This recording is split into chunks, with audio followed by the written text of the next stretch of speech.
नमस्कार दोस्तों, और इस वक्त की सबसे बड़ी खबर आ चुकी है। महंगाई भत्ता को लेकर फाइनल डिसीजन आ चुका है और इसी के साथ ही साथ पेंशन में भी कई बड़े बदलाव किए गए हैं, जो कि हर किसी के लिए जानना बेहद ज़रूरी है। महंगाई भत्ता और पेंशन को लेकर बहुत ही बड़ी खबर है, जो कि सभी केंद्रीय कर्मचारियों, राज्य कर्मचारियों और पेंशनरों को जानना बहुत ही ज़रूरी है। इससे पहले बहुत ही बड़ी खबर आ रही है, जो कि हर भारतीय के लिए जानना बहुत ही ज़रूरी है। आगे बढ़ने से पहले आपने अगर हमारा चैनल सब्सक्राइब नहीं किया है तो चैनल को सब्सक्राइब कर लें। शनिवार को सोने के भाव में रिकॉर्ड तेजी दर्ज की गई। 24 कैरेट प्रति 10 ग्राम सोने का भाव 49,959 रुपये तक पहुंच गया है। कई दिनों से बाजारों के विश्लेषक इस बात की आशंका जता रहे थे कि इस साल के अंत तक देश में सोने का भाव 60,000 रुपये प्रति 10 ग्राम को पार कर सकता है। दिल्ली सराफा बाजार में सोना सोमवार को मामूली बढ़त के साथ 49,959 रुपये प्रति 10 ग्राम पर बंद हुआ। रविवार को सोना 49,951 रुपये प्रति 10 ग्राम पर बंद हुआ था। वहीं चांदी की कीमत 352 रुपये की गिरावट के साथ 52,364 रुपये प्रति किलोग्राम पर बंद हुआ, जो कि कीमत रविवार को 52,716 रुपये प्रति किलोग्राम रही थी। अंतर्राष्ट्रीय बाजार में सोना गिरावट दर्शाता है $1,800 प्रति औंस और चांदी $18.60 प्रति औंस पर लगभग अपरिवर्तित रही। HDFC सिक्योरिटी के वरिष्ठ विश्लेषक जींस तपन पटेल ने कहा, जो सोने की कीमतों में हाल की तेजी के दौर के बाद तकनीकी सुधार होने की गिरावट आई है। जहां एक तरफ लगातार बाजारों की आर्थिक हालत कमज़ोर हो रही है, तो वहीं पर हर दिन सोने की चमक बढ़ती जा रही है। ज़्यादातर लोगों का मानना है कि इस समय गोल्ड में निवेश करना एक बेहतर ऑप्शन है। जिस तरह से सोने के दामों में रोज़ बढ़ोतरी हो रही है, इससे अंदाज़ा लगाया जा सकता है कि आज अगर गोल्ड में निवेश किया जाए तो वह भविष्य में बड़ा मुनाफा दे सकता है। साथ ही एक और बड़ी खबर निकल के आ रही है। एक बार फिर आज तेल की कीमतों में बदलाव हुआ है। इससे दिल्ली में डीजल की कीमत 81 रुपये के पार पहुंच गई है। इतिहास में यह पहला मौका है जब डीजल 81 रुपये प्रति लीटर के ऊपर पहुंच गया है। सोमवार को डीजल की कीमत में प्रति लीटर 11 पैसे की बढ़ोतरी करने की वजह से दिल्ली में यह 81.5 रुपये प्रति लीटर के उच्चतम स्तर पर पहुंच गया है। हालांकि आज पेट्रोल की कीमतों में कोई फेरबदल नहीं किया गया है। इंडियन ऑयल की वेबसाइट के मुताबिक 13 जुलाई 2020 को दिल्ली, मुंबई, कोलकाता, चेन्नई, पटना, रांची, लखनऊ, चंडीगढ़ और नोएडा में डीजल और पेट्रोल के रेट पिछले दिन के बराबर ही हैं। प्रत्येक राज्य पेट्रोल व डीजल पर अलग अलग स्थानीय बिक्री कर अथवा मूल्य वर्धित कर वैट लगाते हैं। इस कारण उपभोक्ताओं के लिए राज्यों के हिसाब से डीजल और पेट्रोल की दरें बदल जाती हैं। डीजल के भाव में इससे पहले 7 जुलाई को वृद्धि की गई थी। पेट्रोल के दाम में आखिरी बार 29 जून को बदलाव हुआ था। बीते रविवार को भी राष्ट्रीय राजधानी में 4 दिन के अंतराल के बाद डीजल के खुदरा भाव में रविवार को 16 पैसे प्रति लीटर की वृद्धि की गई थी। वहीं मंगलवार को भी डीजल की कीमत में 25 पैसे की बढ़ोतरी हुई थी, जबकि पेट्रोल की कीमतों में अंतिम बार बीते 29 जून को 5 पैसे की बढ़ोतरी हुई थी। पिछले एक महीने में पेट्रोल की कीमतों में 21 बार और डीजल की कीमतों में 25 बार रिवाइज हो चुकी है। इस दौरान पेट्रोलियम पदार्थों के दाम में इजाफा हुआ है। कीमतें बढ़ने से पहले दिल्ली में 6 जून को पेट्रोल 71.26 रुपये और डीजल 69.39 रुपये प्रति लीटर था। 7 जून को पेट्रोल 9.17 रुपये और डीजल 11.66 रुपये महंगा हुआ था।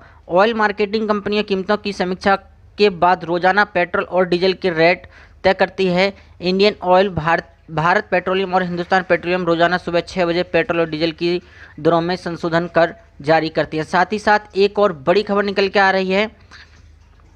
प्रधानमंत्री नरेंद्र मोदी ने अपने पहले ही कार्यकाल से छोटे किसानों और कामगारों और व्यापारियों के लिए खूब सारी ऐसी योजना चलाई जिससे वे अपने आप को मजबूत कर सकें और उन्हें सरकार की तरफ से आर्थिक सहायता भी मिल सके। किसानों के लिए पीएम मोदी ने पीएम किसान सम्मान योजना, पीएम किसान मानधन योजना सहित कई आर्थिक योजनाओं को शुरू किया है। पीएम किसान सम्मान निधि योजना के तहत अब तक देश के करोड़ों किसानों को आर्थिक लाभ उठा रहे हैं। इस योजना में किसानों को हर साल 6,000 रुपये की आर्थिक मदद दी जाती है, जिससे साल में 3 बार 2-2 हज़ार की किस्त के रूप में किसानों के बैंक अकाउंट में ट्रांसफ़र किया जाता है। किसानों को अब जल्द ही इस साल की तीसरी किस्त मिलने वाली है। पीएम किसान सम्मान निधि योजना के तहत मिलने वाली इस साल की तीसरी किस्त में किसानों को 2,000 रुपये 20 दिन बाद मिलने शुरू हो जाएंगे, यानी 1 अगस्त के बाद से मोदी सरकार इस योजना से जुड़े किसानों के बैंक खातों में 2-2 हज़ार रुपये की किस्त ट्रांसफ़र कर दी जाएगी।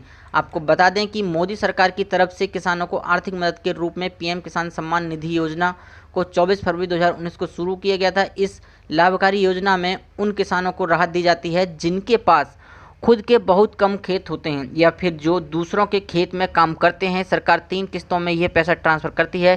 पहली किस्त 1 दिसंबर से 31 मार्च के बीच आती है, जबकि दूसरी किस्त 1 अप्रैल से 31 जुलाई और तीसरी किस्त 1 अगस्त से 30 नवंबर के बीच किसानों के खाते में ट्रांसफ़र कर दी जाती है। देश में ऐसे लाखों किसान हैं जिन्हें केंद्र सरकार की इस योजना का लाभ नहीं मिल पा रहा है। इसका एकमात्र कारण उनके डॉक्यूमेंट्स का गलत होना है। जानकारी के अनुसार लाखों किसानों के कागजों में गलती पाई गई है, जिसके कारण उनके खाते में पीएम किसान सम्मान निधि योजना की किस्त ट्रांसफ़र नहीं हो पा रही है। ऐसे में ज़रूरी है कि आप 1 अगस्त के पहले पीएम किसान सम्मान निधि योजना की आधिकारिक वेबसाइट में जाकर अपनी डिटेल चेक कर लें और ये भी देख लें कि लाभार्थियों की लिस्ट में आपका नाम है या नहीं।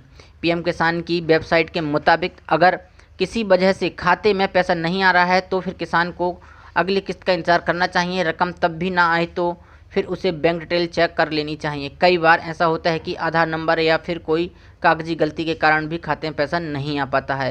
साथ ही सरकारी कर्मचारियों के लिए बड़ी खबर है। इन कर्मचारियों की सैलरी में होगी बढ़ोतरी, मिलेगा 21% डीए का फायदा। सेट ने बुधवार को बंगाल सरकार के महंगाई भत्ता डीए से जुड़ी समीक्षा याचिका को खारिज कर दिया है। जी हां, इस याचिका में सेट के उस आदेश पर फिर से विचार करने के लिए कहा गया था जिसमें कहा गया है कि राज्य के कर्मचारी केंद्रीय कर्मचारियों के बराबर डीए पाने के हकदार हैं। सरकार ने इसी आदेश के खिलाफ याचिका दायर करते हुए कहा कि कोरोना संकट के इस विपरीत परिस्थिति में सरकारी खजाने पर प्रभाव पड़ा है, लिहाजा इस फैसले पर फिर से विचार किया जाए। सेट ने राज्य सरकार की याचिका में दिए इस तर्क और अन्य तर्कों पर असहमति जताई और कहा कि याचिका का कोई आधार नहीं है, लिहाजा इसे निरस्त किया जाता है। ममता सरकार ने अब इस मामले पर कलकत्ता हाई कोर्ट या फिर सुप्रीम कोर्ट का रुख कर सकती हैं। हालांकि डीए बकाया का भुगतान राज्य सरकार के कर्मचारियों की लंबे समय से लंबित मांग है। मालूम हो कि पश्चिम बंगाल के सरकारी कर्मचारियों और केंद्रीय कर्मचारियों को मिलने वाले डीए में 21% का भारी अंतर है।